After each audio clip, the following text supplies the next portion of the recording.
হাসপাতালের নার্স, তিনি একটা বক্তব্য রেখেছিলেন। ওই বক্তব্যটা আমি বলতে পারছি না। তিনি দীর্ঘক্ষণ ধরে আহাজারি করে কেঁদে কেটে একটা কথাই বলছিলেন যে ছেলেটাকে দেখে আমি স্বপ্ন দেখেছি, আমার পরিবারের স্বপ্ন দেখেছি, আমার ভবিষ্যতের সেই ছেলেটাকে ওরা কেড়ে নিয়ে গেছে, এবং কেড়ে নিয়ে গেছে একটা নিদারুণ ভয়াবহ মর্মান্তিক পাশবিক ভাবে। তাকে গুলি করে মেরেছে, পড়ে গেছে, এরপর একটা ভ্যানের মধ্যে উঠিয়েছে। বেঁচে আছে না মরে গেছে সেটাও না দেখে আরো ৬-৭টা লাশের সঙ্গে তাকে পড়িয়ে দিয়েছে। চিন্তা করতে পারেন, একটা স্বাধীন দেশের নাগরিক আমরা 19৭১ সালে যুদ্ধ করেছিলাম একটা স্বাধীন দেশের জন্য। সেই দেশের পুলিশ প্রশাসন যারা আমার রাষ্ট্রের নিরাপত্তা রক্ষার জন্য দায়িত্ব পালন করে, যাদের বেতন আসে আমাদের প্রত্যেকের ট্যাক্সের টাকা থেকে, তারা আজকে আমার ছেলেকে হত্যা করছে, পুড়িয়ে মারছে। নির্মম নৃশংস অমানবিক। এই জন্যই হাসিনাকে কোনোদিন ক্ষমা করা যাবে না। হাসিনা হচ্ছে মানব জাতির একটা কলঙ্ক, হাসিনা হচ্ছে মায়েদের একটা কলঙ্ক। আমাদেরকে প্রথম কাজ হবে এদের বিচার করা। দ্বিতীয় কাজ হচ্ছে এই পরিবারগুলো, ওই যে মা যে তার ছেলেকে দেখে স্বপ্ন দেখেছিল যে তার দুঃখ দূর হবে, সেই পরিবারগুলোর পুনর্বাসনের ব্যবস্থা করা। আর যারা আহত হয়ে আছে, যারা চোখ হারিয়েছে, তাদের পুনর্বাসনের ব্যবস্থা করা। এটা না হলে ভবিষ্যৎ এবং জাতি আমাদের ক্ষমা করবে না। নির্বাচন হবে, নির্বাচনে কে দায়িত্ব পাবে সেটা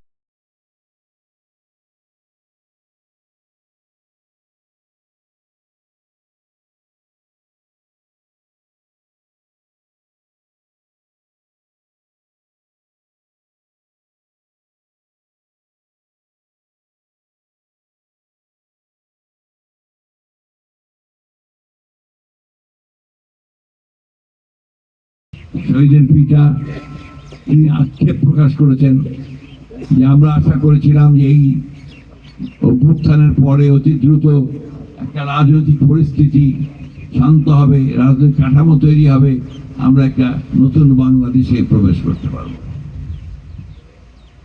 বিষয়টা হচ্ছে যে রাজনীতিটা তো সহজ পথ নয়। It's not bed of roses. গোলাপের পাপড়ি ছড়ানো থাকে না, এখানে সমস্যা থাকে, সেটাই রাজনীতি। এটা হতাশ হওয়ার কিছু নেই। আমরা বিশ্বাস করি আপনার ভিন্ন মত থাকবে, বহুমাত্রিক মত থাকবে। কেউ গণতন্ত্রে বিশ্বাস করবে, কেউ সমাজতন্ত্রে বিশ্বাস করবে, কেউ আপনার ওয়েলফেয়ার স্টেটে বিশ্বাস করবে। এই সবগুলোকে মিলিয়ে আমরা একটা রেইনবো স্টেট, একটা রামধনু যেভাবে অনেকগুলো রং নিয়ে ওঠে, সেরকম একটা রাষ্ট্র নির্মাণ করতে অনেক আগেই আমাদের দেশের বেগম খালেদা জিয়া সেই স্বপ্ন দেখেছিলেন। আমাদের ভারপ্রাপ্ত চেয়ারম্যান জনাব তারেক রহমান 31 দফা দিয়েছেন। সেই 31 দফার মধ্যে প্রতিটি কথা, আজকে যে সংস্কারের প্রশ্নটা উঠছে, সংস্কার যে প্রস্তাবগুলো আসছে, তার প্রত্যেকটি প্রস্তাব আমরা 2022 সালে দিয়েছি। বন্ধুগণ, আমি সেই বিষয় নিয়ে তর্ক বিতর্ক করতে চাই না। আমার কতজন শহীদ হয়েছেন, আমার কতজন নিহত হয়েছেন, আমরা কত ত্যাগ স্বীকার করেছি, কারা কি কাজ করেছি, এই বিতর্কে আমি যেতে চাই না। কারণ ওটা আমার কাছে মনে হয় এরকম স্বার্থপরতার একটা ব্যাপার আছে। আমার দায়িত্ব হচ্ছে জাতিকে আমাকে উপরে তুলতে হবে। যে প্রাণগুলো গেছে, যারা জীবন দিয়েছে, তারা কিন্তু জীবন দিয়েছে, ঘোষণা করেই দিয়েছে যে আমরা এই ফ্যাসিস্টকে সরাবো, জাতিকে আমরা একটা স্বাধীন গণতান্ত্রিক রাষ্ট্রে পরিণত করতে চাই, তাই না? সেই জন্যে আমাদের লক্ষ্য একটাই, সেটা হচ্ছে যে আমরা একটা সত্যিকার অর্থে একটা উদারপন্থী গণতান্ত্রিক রাষ্ট্র নির্মাণ করতে চাই। আমরা নতুন বাংলাদেশ চাই, পরিবর্তন চাই। আমরা দুর্নীতি চাই না, ঘুষ চাই না, আমরা হত্যা চাই না, নির্যাতন চাই না। আমরা মানুষ যেন সুস্থভাবে স্বাধীনভাবে কমফোর্টেবল হয়েছে একটা স্বস্তির সঙ্গে চলাফেরা করতে পারে, সেই ধরনের একটা রাষ্ট্র চাই।